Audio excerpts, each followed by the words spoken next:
नमस्ते दोस्तों, स्विंग का किंग चैनल में आपका स्वागत है। आज मैं आपके लिए एक ऐसा टॉपिक लेकर आया हूँ जो सुनने में तो बहुत आसान है लेकिन करने में ही उतना ही मुश्किल। तो दोस्तों, अपनी सेविंग कैसे बढ़ाएं? How to increase your saving. दोस्तों, मेरे बहुत सारे दोस्त हैं जो मुझे हमेशा पूछते हैं कि मैं मेरी सेविंग कैसे बढ़ाऊँ, क्योंकि मैं कमाता तो ठीक ठाक हूँ लेकिन मेरा सेविंग नहीं हो पाता, इसलिए मेरी वेल्थ क्रिएट नहीं हो पाती। तो दोस्तों, आज मैं आपसे कुछ ऐसे टॉपिक डिस्कस करूंगा, अगर वो आप अपनाएंगे तो आपकी सेविंग 100% बढ़ेंगी। तो देखते हैं दोस्तों, वो क्या बातें हैं जो आपको ध्यान में रखनी है और जिससे आपकी सेविंग बहुत सारी बढ़ सकती है। तो देखते हैं, आइए देखते हैं। तो दोस्तों, आपको एक बात समझनी पड़ेगी कि सेविंग करना कितना इम्पोर्टेंट है। अंग्रेजी में कहते हैं कि rupee saved is equal to rupee earn. मतलब अगर आप 1 रुपया सेव करते हैं तो इसका मतलब है कि आप 1 रुपया कमाते हैं। तो दोस्तों, आपकी जो अर्निंग है उसको सेव करना बहुत ही इम्पोर्टेंट है। आप जितना सेविंग करेंगे, उस सेविंग को आप अच्छी जगह इन्वेस्ट करेंगे तो उसमें से भी आप पैसा कमा सकते हैं। तो देखते हैं दोस्तों, पैसा कैसे बचा सकते हैं, आपकी सेविंग कैसे बढ़ा सकते हैं। तो सबसे पहली बात है दोस्तों, रिकॉर्ड योर एक्सपेंसेस। आपके जितने भी मंथली एक्सपेंस है, डेली एक्सपेंस है, आप उन्हें रिकॉर्ड करना चालू करिए। रिकॉर्ड करना मतलब उसे नोट डाउन कर लीजिए। मे भी आप एक नोटबुक बना सकते हैं, नहीं तो मैं आपको एक एप्लीकेशन बनाता हूँ, एक्सपेंस मैनेजर। तो वो मोबाइल में आप एक्सपेंस मैनेजर डाउनलोड कर लीजिए और आपके डेली के जितने भी एक्सपेंसेस है, सुबह से उठने से लेके रात को सोने तक, तो उसको आप उसकी अलग अलग कैटेगरी में नोट डाउन कर लीजिए। तो दोस्तों, एक्सपेंस रिकॉर्ड करने का फ़ायदा क्या होता है कि हमें दिन के एंड में मालूम पड़ता है कि मेरा आज कितना खर्च हुआ और कहाँ कहाँ मैंने खर्च किया। फॉर एग्जाम्पल, मेरे ग्रॉसरी में कितने, खाने पीने के लिए, सब्जी के लिए कितने पैसे गए, दूध के लिए पैसे कितने पैसे गए, ग्रॉसरी में कितने पैसे गए। तो इससे आपको एक मालूम पड़ेगा कि मेरा जो पूरे महीने का एक्सपेंस है वो कहाँ होता है, कौन सी जगह होता है। और इससे क्या होगा कि आप अपना एक्सपेंस अच्छे से मैनेज कर पाएंगे। आपका फैमिली या फिर आपका मंथली एक बजट बना पाएंगे ये खर्चों के लेकर। तो दोस्तों, आपके जो खर्चे हैं वो उनको रिकॉर्ड करना और उसको नोट डाउन करना बहुत ही इम्पोर्टेंट है। दूसरा है find unwanted expense and cut down. तो दोस्तों, जब भी आप आपका एक्सपेंस रिकॉर्ड करना स्टार्ट करेंगे, आपके एक्सपेंस लिखना चालू करेंगे, तो आपको अपने आप मालूम पड़ेगा कि मेरा एक्सपेंस कहाँ जाता है और कहाँ मैं कम कर सकता हूँ।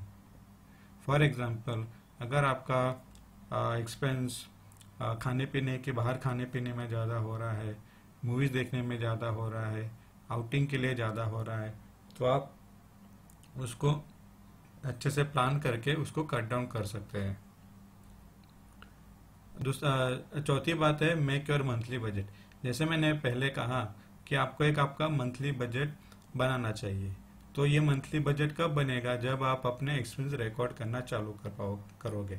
तो मंथली बजट में आपको क्या करना है कि आपके जितने भी एक्सपेंसेस है, दूध का एक्सपेंस, सब्जी का एक्सपेंस, आपका ग्रोसरी का एक्सपेंस, ये सबको मिलाकर आपको एक अंदाज़ा आएगा कि फॉर एग्जांपल मेरा 10,000 महीने का ये सब चीज़ों में खर्च होता है। बाकी आप जो भी अदर एक्सपेंस है, स्कूल की फीस है, दवाइयाँ है, बाकी कोई एक्सपेंसेस है, तो उसको आप जोड़ के एक अप्रोक्सीमेटली आप एक अंदाज़ा, महीने का अंदाज़ा आप बना सकते हैं और उसको आप वो सेविंग को आप जो अमाउंट है उसके लिए आप रेगुलर एक्सपेंस के लिए यूज़ कर सकते हैं। और जितना आपका बचेगा उतना आप एज अ सेविंग करके उसको रख सकते हैं। तो आपका अगर मंथली बजट होगा तो आपको फाइनेंशियल प्लानिंग भी अच्छा होगा। आपके जो आने वाले एक्सपेंसेस है उसको आपको कैसे मैनेज करना है वो आप अच्छी तरह से सोच पाओगे। दूसरी चीज़ है transfer your saving in your separate account. इसका मतलब क्या है दोस्तों कि काफ़ी बार ऐसा होता है कि हम सेविंग करते हैं तो हमारे वही अकाउंट में पैसा होता है। तो कई बार ऐसा होता है कि हम ना चाहते हुए भी उसको पैसे को खर्च कर देते हैं। तो आपको क्या करना है, आपकी जितनी भी सेविंग होती है उसको एक अलग अकाउंट में ट्रांसफ़र कर दीजिए। तो इससे क्या होगा कि आपके मन में कभी भी लालच नहीं आएगा, चलो भाई थोड़ा पैसा है तो मैं उसको खर्च कर देता हूँ, ये चीज़ है तो मैं उसको खरीद लेता हूँ। तो इससे आप अनवांटेड एक्सपेंस में आप बच पाएंगे और आपका सेविंग है वो कभी डिस्टर्ब नहीं होगी। दूसरी बात है दोस्तों, डोंट बी इम्पल्सिव बाइंग।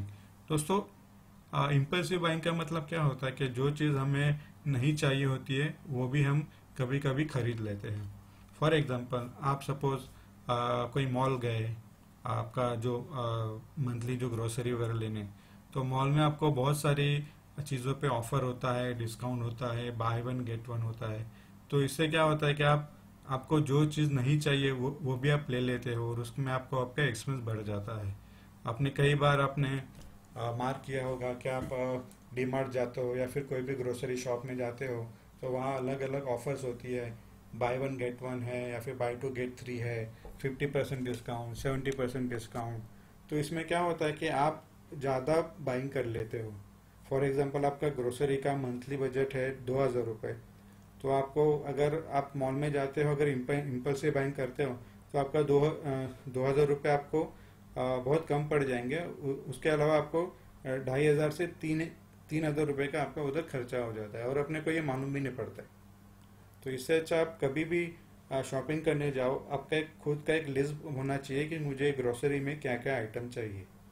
तो सिर्फ वही आइटम आप उस पर फोकस कीजिए और वही आइटम अगर परचेस करेंगे तो आपका जो एक्स्ट्रा परचेस होगा वो नहीं होगा और आपका सेविंग बढ़ जाएगा। तो आपको फॉर एग्जाम्पल इससे एक फ़ायदा होगा कि आपको ज़्यादा घूमना नहीं पड़ेगा। आपको कोई कौन से डिपार्टमेंट में जाके क्या लेना है, अगर आपको पूरी एक आपके पास लिस्ट होगा तो तुरंत तुरंत आप वो लिस्ट देखकर ही फटाफट सामान लेके आप निकल जाएंगे। इससे आपका टाइम भी बचेगा और आपका अनवांटेड एक्सपेंस भी नहीं होगा।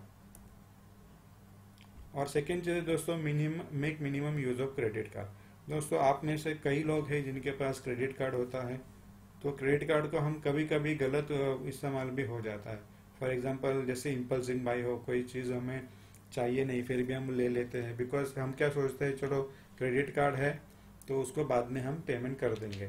लेकिन ये क्रेडिट कार्ड एक इमरजेंसी की तरह हमें यूज़ करना है। अगर इसे हम रेगुलर यूज़ करने लगेंगे तो हमारे खर्चों पर कभी हमारा कंट्रोल नहीं रहेगा। तो दोस्तों, अगर आपको आपका सेविंग बढ़ाना है तो आपके क्रेडिट कार्ड को कम से कम यूज़ करना चाहिए। ये दोस्तों, ये बाकी सारी चीज़ें मैंने बहुत से चीज़ें आपको बताई। तो दोस्तों, ये बहुत ही नॉर्मल चीज़ है, एक बहुत ही आसान चीज़ें है, लेकिन ये करना बहुत मुश्किल है। लेकिन मैं आपको गारंटी देता हूँ, अगर ये चीज़ आप फॉलो करेंगे तो आपका 100% सेविंग बढ़ेगा।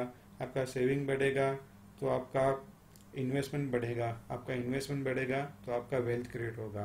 दोस्तों, छोटी छोटी बूंदों से ही समंदर बनता है। अगर आप सोचेंगे अरे मैंने 10 रुपये बचा के मैं क्या कर लूँगा, 100 रुपये बचा के मैं क्या कर लूँगा, लेकिन ये 10 रुपये 100 रुपये ही आपका वेल्थ क्रिएट करने में आपकी मदद करेंगे।